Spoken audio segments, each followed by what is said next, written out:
The OH-6 was developed to replace an aging and less capable aircraft in the Bell H-13 Sioux helicopter, which had first seen service in the Korean War and had made its initial flight way back in 1947. We of course know the H-13 as the Bell 47, which was the iconic aircraft from the opening sequence from the television series MASH.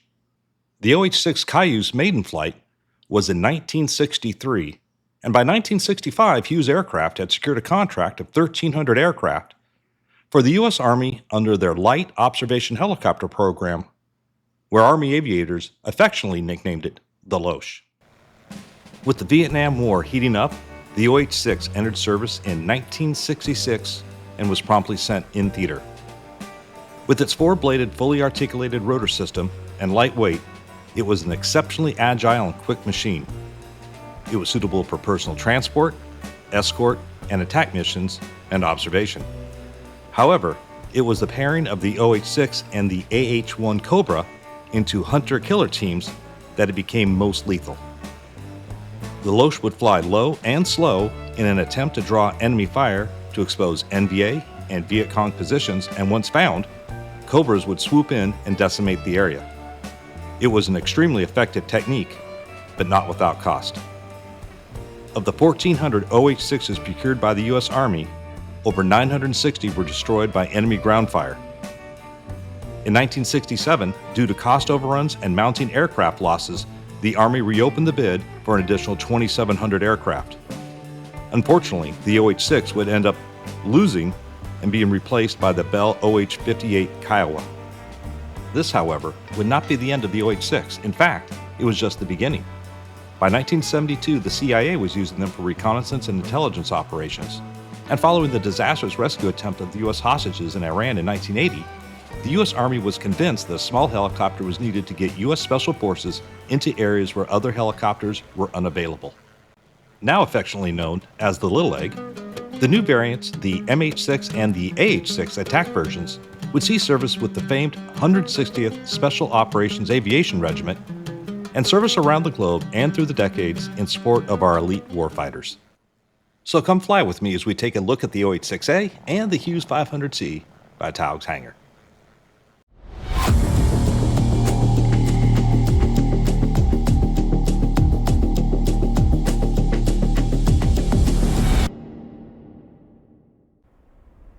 Welcome back to the channel, fellow aviators. Today we are doing a first look and review of the OH-6 Cayuse helicopter from TOAG'S Hangar. Since this aircraft was developed natively for Microsoft Flight Simulator 2024, it does have an included walkaround. There are a couple, not many, clickable items, so I thought I'd just show you that really quickly before we get started. And also, we can take a look at the overall conditioning, how the aircraft actually looks. I think from a distance, it looks excellent. The only complaint, and you will see it in just a second here, is some of the painting as you get pretty close. Obviously, it's very low res, but you have to be very, very close to notice that. So as we come up, we'll go straight to one of the stickers, and as you see, as we start to focus in a little bit, you can see they are definitely low res, but once you get 3-4 feet away, it looks great. So I don't really know if we should deduct too many points for that. We can remove the pitot static cover and come right down here, remove that, and we can move the blade tie downs. As we come back to the rear of the aircraft, we once again can just kind of zoom in and take a look at the overall condition. We can also remove the exhaust cover, and we can open up the engine, giving us access to the inside. I like how they took the time to put some wear and tear on the engine. This is exactly the kind of discoloration you would see on this titanium shell here as it begins to heat up. Wear on the engine components. Let's go ahead and close that up. As we come back to the rear, not a lot to see here. Once again, very, very close, low res on the stickers. And then we'll come in here, take a look at the tail rotor hub. We can see the pitch change links have a little bit of wear. That kind of black is combination of soot, leaking oil. That is very realistic looking. I like the attention to detail there. Come back out. Even a little bit of wear and tear pitting on the leading edge of the main rotor blades. The back end portion is usually made out of just a loop, like a honeycomb aluminum. And the very first part is going to be made of some sort of steel hardened. Paint often chips around the back side there. So that's the exterior. Not a whole lot to do the walk around. There's nothing, you don't get to check levels or check anything else. But overall, I grade the aircraft pretty well. It looks really good from the outside. So let's go ahead and hop on the inside and get going. So before we do the start process, let's just take a look at the store and see exactly how many, and there is a lot of variations and liveries that you get to choose from. So before we get started, I just wanted to show you what is included in the pack. You're going to receive two main variants, the civilian Cayuse 500 and the Army variant, which is the OH-6. As a practical matter, one of the biggest differences is that traditionally in a helicopter, the pilot in command always sits in the right seat, and this is reflected in the OH-6. But for whatever reason, Cayuse aircraft put the pilot in command in the left seat. So you're going to just get a slightly different viewpoint between those two. There is also some, as you would expect, some variation in the cockpit layout.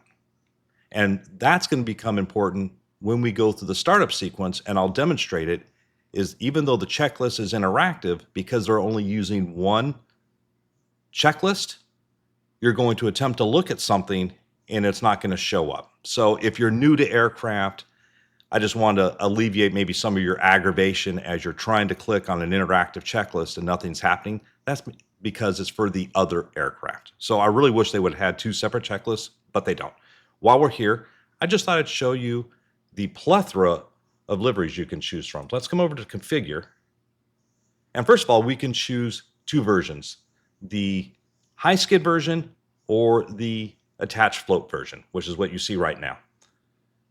Which might sound kind of maybe strange for a lot of people, like helicopters on floats, and it is pretty rare, but where you see the 500 on floats a lot of times is out in the Pacific, particularly around the Guam area. A lot of the Japanese longliners, at least at one point, were using the Cayuse 500 for their tuna spotting.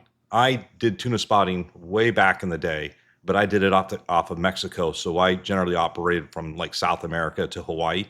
And we weren't using the 500, but the 500 on floats really is kind of a big deal, or at least it was. And if we go through this, the libraries are the same for both, and there is a lot of them.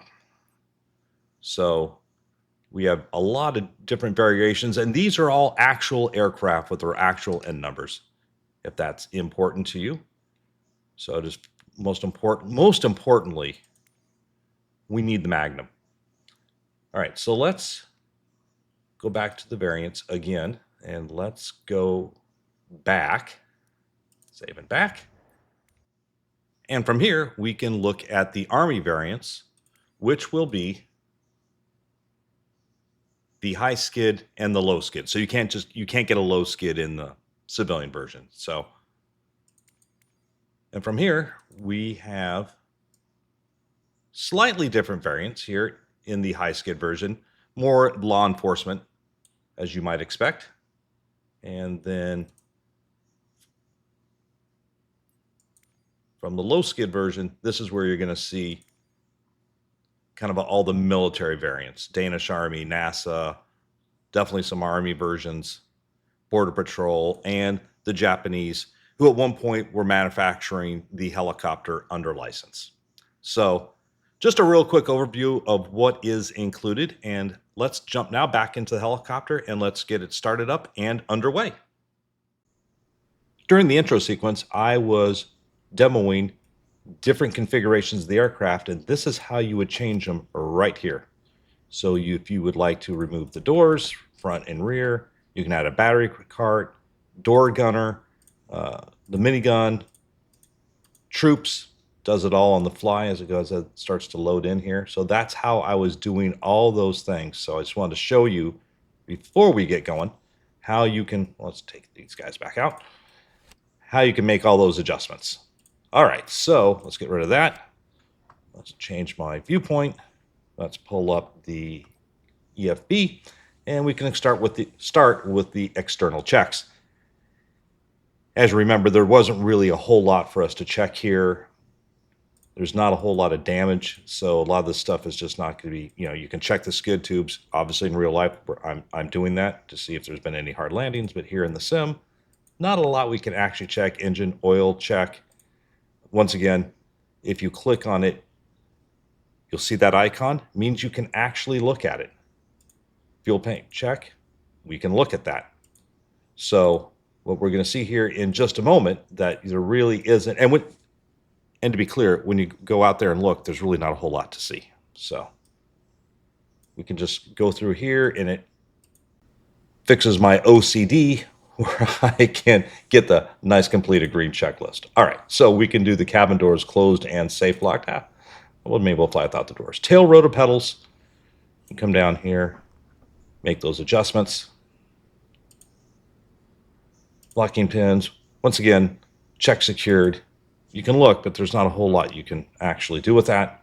Cyclic and pedals, full travel. So obviously before we take off, we're going to make sure all of our controls work. If you remember, in the last aircraft we flew, the Cessna helicopter, it was hydraulic, so we're not able to move that. Tail rotor pedals centered, collective full down, landing light checked off. That's the landing light right there.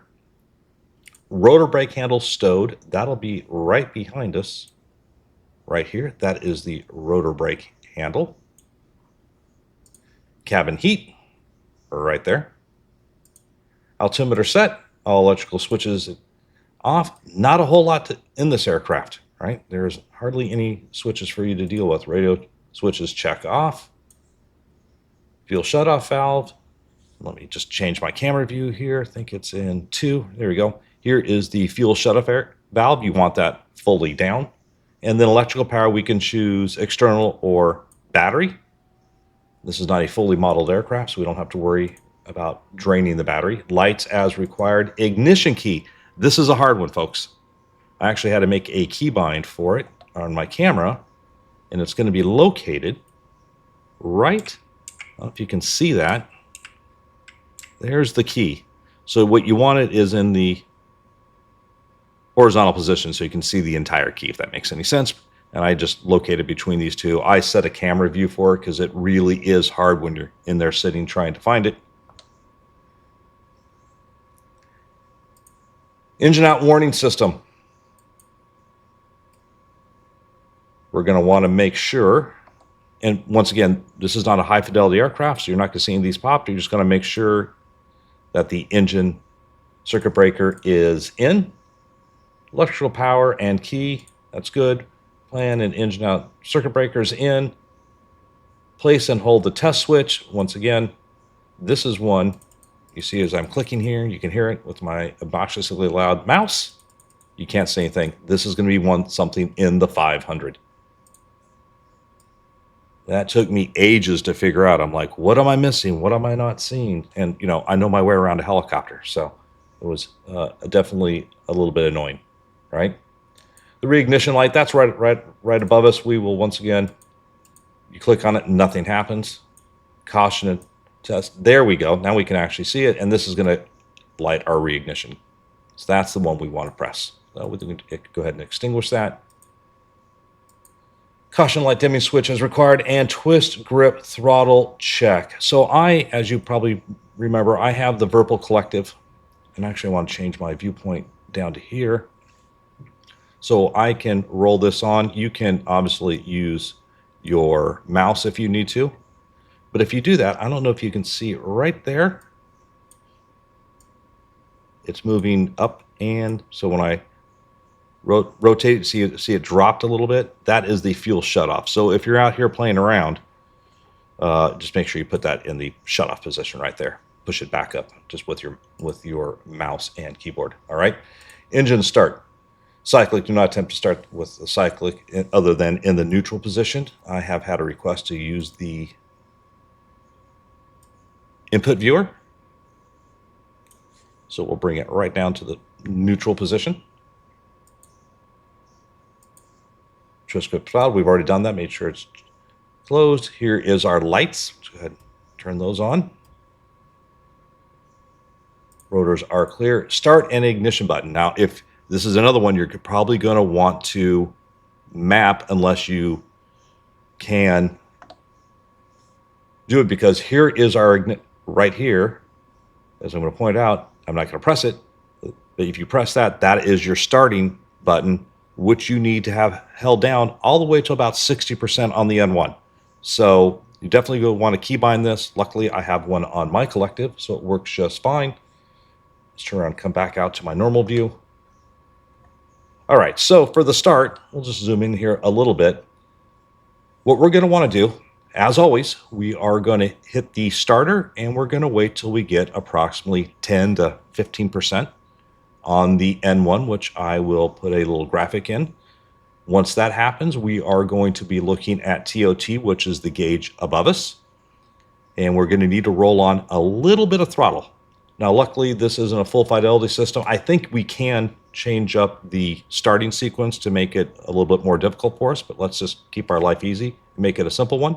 And you'll see it'll not over temperature itself, but you can set it up that way. I'm just opting not to in this flight. And then once the turbine outlet temperature peaks, it'll come back and stabilize right around the bottom of the green arc. But we're going to keep that ignition starter switch held down until we get to about 60% on that N1. All right. And at that point, the aircraft will be fully started. So let's go ahead and do that. So we'll go ahead and start. And right about 10, we'll just introduce a little bit of fuel.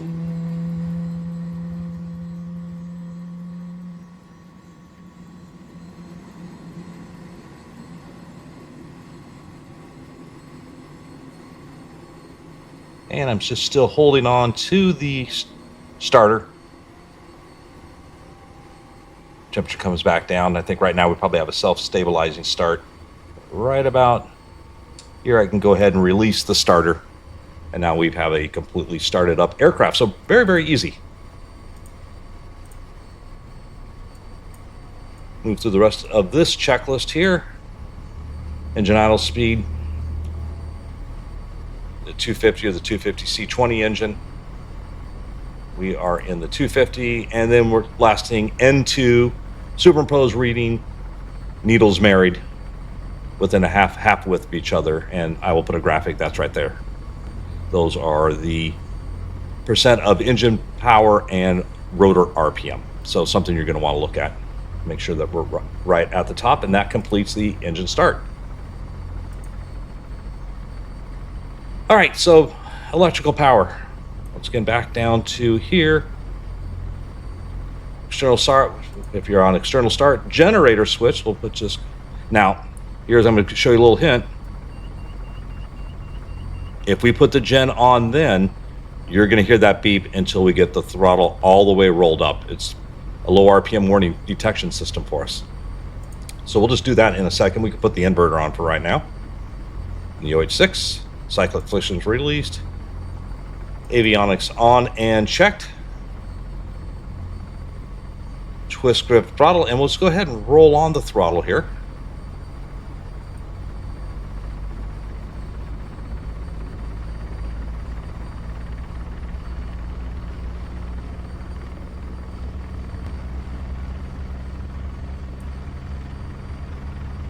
And we're just looking down at the N1 there, and we want that N1 to rise all the way up.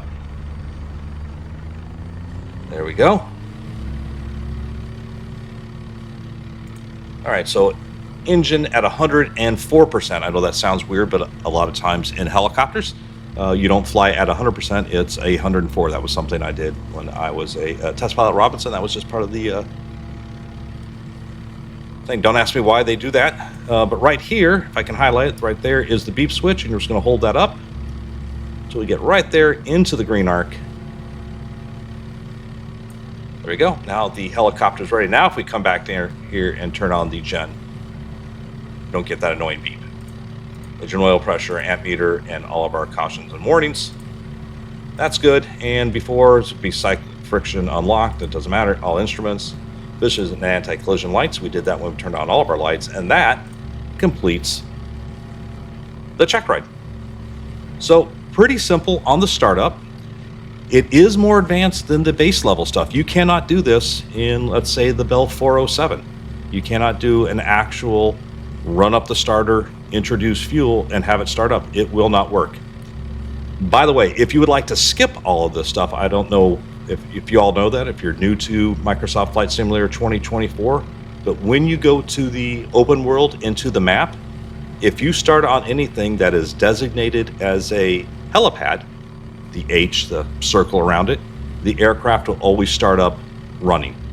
If you put it on the ramp where I am, it'll start up cold and dark. So if you just like to skip all this stuff, you can just go straight to the helipad, start from there, and the aircraft will be started up and ready to go if you would just like to avoid this and get straight to flying. All right, so what's the plan? We're just gonna go do a simple, somewhat traffic pattern around the airport. We'll talk about a couple things as we're going. As always, what I look for in a full fidelity aircraft is, do we get that ETL shake, or that effective transitional lift, which we should pick up around 15 to 20 knots. Should take actually less power from our hovering state to accelerate. We should get a visible vibration, and the tail rotor should become more and more effective. That's one of the main aerodynamic things we want to look at. I don't think any aircraft simulates settling with power. I have tried before to try to see maybe if it's just maybe some of the base level stuff. I don't think they have the code written in there for settling with power. Not quite sure. I've yet to discover it, did not discover it in this aircraft, so I'm not going to bother bringing us up there. I'll also do us a hovering auto rotation. That should require some helicopter control coordination. And I'll be honest with you, I've tried a couple auto rotations, and I will do one to conclude this, and it may take more than one.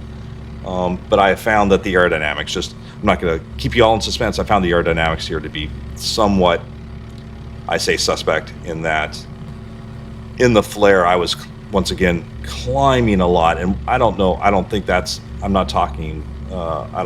about the helicopter designers. I had that also happen with the Cessna. But a four-bladed rotor system like this, it's a very low inertia rotor system. You should have a slight increase in rotor RPM throughout the flare, but you're not climbing. But I'll demonstrate that. I'll do the best I can. I'll bring it to a full down, and we will take it from there. All right, so let's get off the ground and get going. So you see, if you're using the input viewer, right about there seems to be a good starting point. Maybe just slightly over to the left. And as always, whenever you're flying a helicopter, to the best of your ability, and I'm sure I will not be perfect as I pick up here, is try to make a two-stage pickup. And what I mean by that is, you see I'm starting to get light on the skids. So I lowered the collective just a touch, and I've added in a little bit of control input I needed. So readjust, and then pick us off the ground.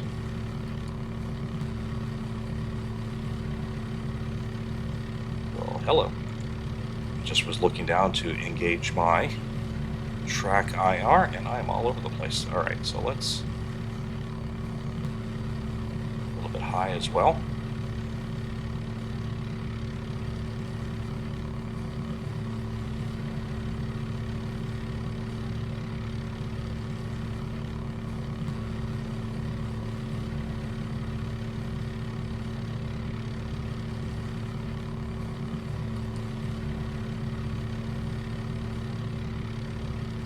So I've got the doors off. I'm hoping that you can hear the sounds a little bit better. Unlike the Cessna, I don't see a lot of big difference. I'm still a little bit high here. Now, I'm sure all you airplane drivers are expecting me to go all the way out to the runway, but in the 20-something years I flew helicopters, probably more than that, the 10,000 hours, we don't have to do that. So let's just go in from here. So we'll just nose over right about there. So just pass through 30 knots, no ETL shake. But we'll just kind of accelerate to about 40, 45 knots. Climb out around 60 or so. So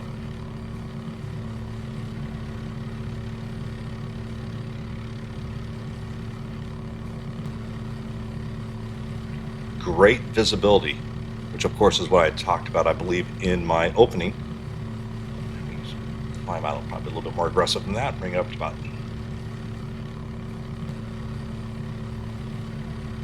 55% on the torque or so.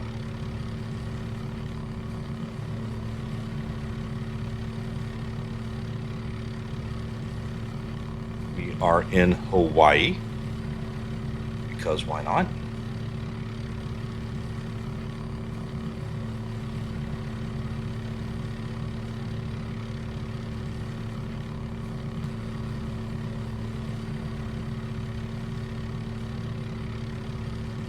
All right, I don't think we need to climb anymore. Let's just kind of nose over.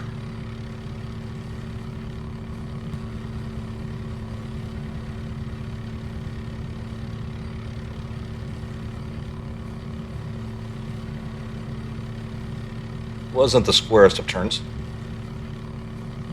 Anyways, I think it's a very stable aircraft to fly. Helicopters are what we would say exhibit negative stability. So as you make an adjustment, it should get progressively worse and worse. I may have talked about that in my last review of the Cessna CH-1.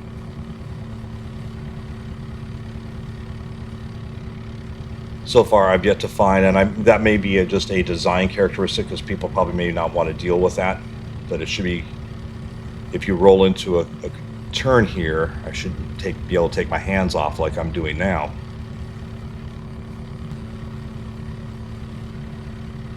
It should be a little bit more unstable than that, but I have seen many people complain that they think helicopters are too hard to fly. So I'm sure that is dumbed down a little bit.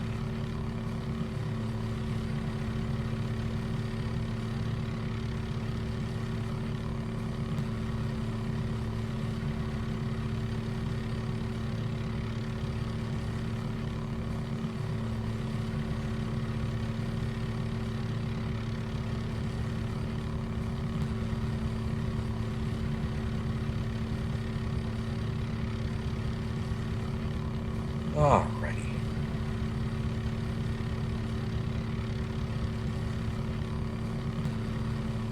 And we'll just make our approach to the approach end of the runway.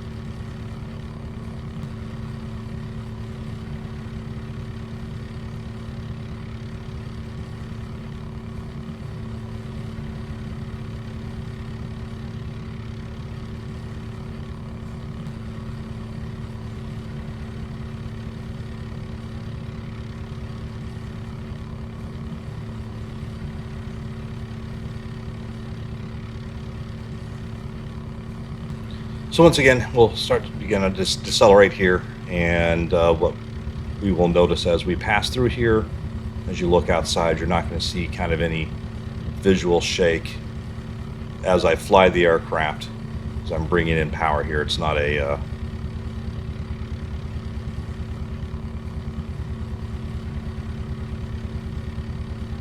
like right about here, you should start seeing a fairly large shake as it goes through effective transitional lift, but none. But it's nice and smooth.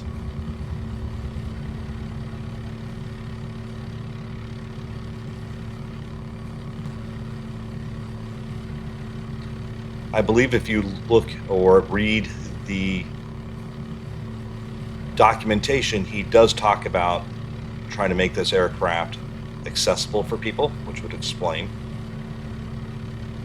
why it doesn't necessarily handle extremely touchy, or you might expect as a real helicopter.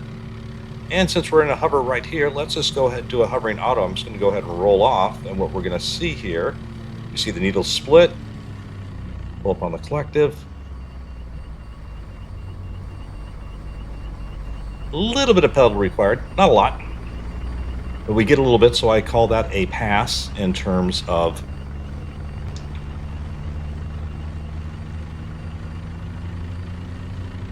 aerodynamics.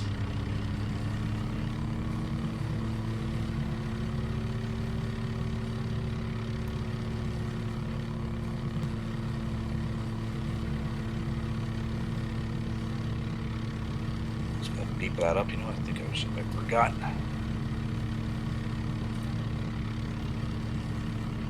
Let's get it all the way up there. There we go.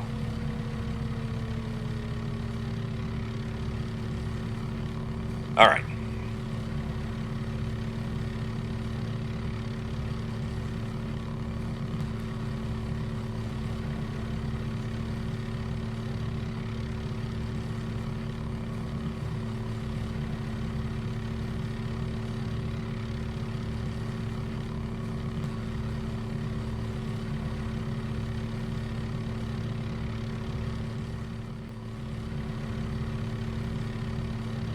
All right.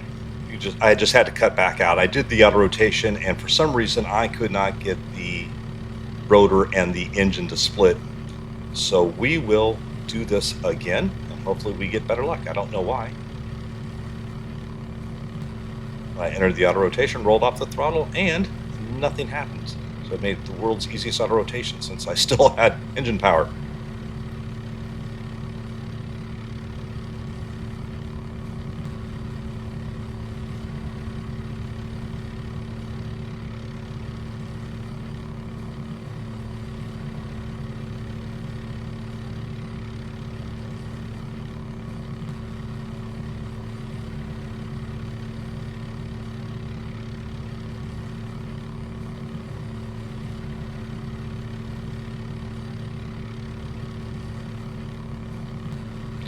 So we'll just do a kind of a reverse teardrop back to the runway.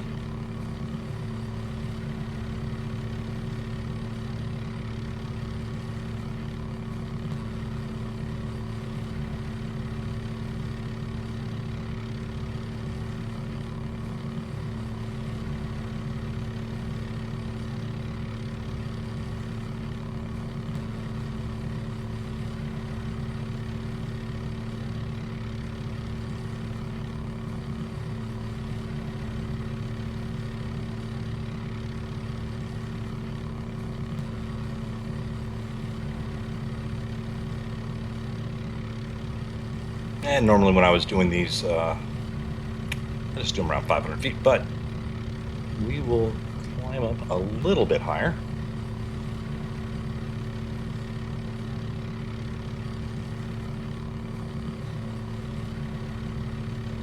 So we can play a little bit with the glide and see if we can have how the aerodynamics are, if any.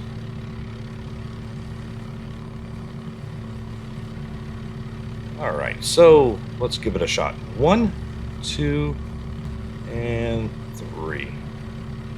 There we go. Got a nice. All right, so we're looking at the NR. If I pull back, does anything happen? Yep. So we got a little NR rise. That looks good.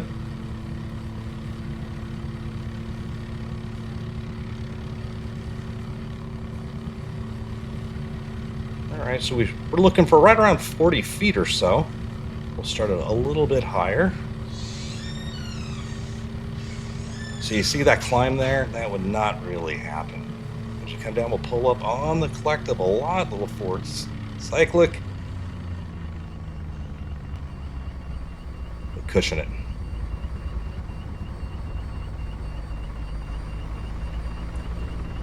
All right, let's just come down here and turn off the generator to get rid of that. All right, so what do I think? I think it has the makings potentially with a little bit more work and practice. You know, there, as we saw, I'll point it out in post, how the NR was rising when I pulled back on the cyclic. That's exactly what you should expect to happen. But as I got down the bottom of that flare, you saw it actually not only arrested my rate of ascent, which is what you'd want to do. Normally in auto rotation, you would start that flare at about 40 feet, flare fairly aggressively, and that would decelerate your airspeed and reduce that rate of descent, and you should end up over the runway around 8 feet or so. And you see on this time, not only did I arrest that rate of descent, I started climbing, but we made it work. All right, so this is the first look at the OH-6 Cayuse. Let me know what you think down in the descriptions below if you think you're going to, or in the comments below if you're going to pick it up. As always, leave a like, subscribe, and comment if you enjoyed this kind of content. In the description will be a link to my Discord. It is starting to grow, and we are running a virtual airline in on air, and we'd probably like to have you over. So anyways, take care, and I will catch you all in the next one. Bye for now.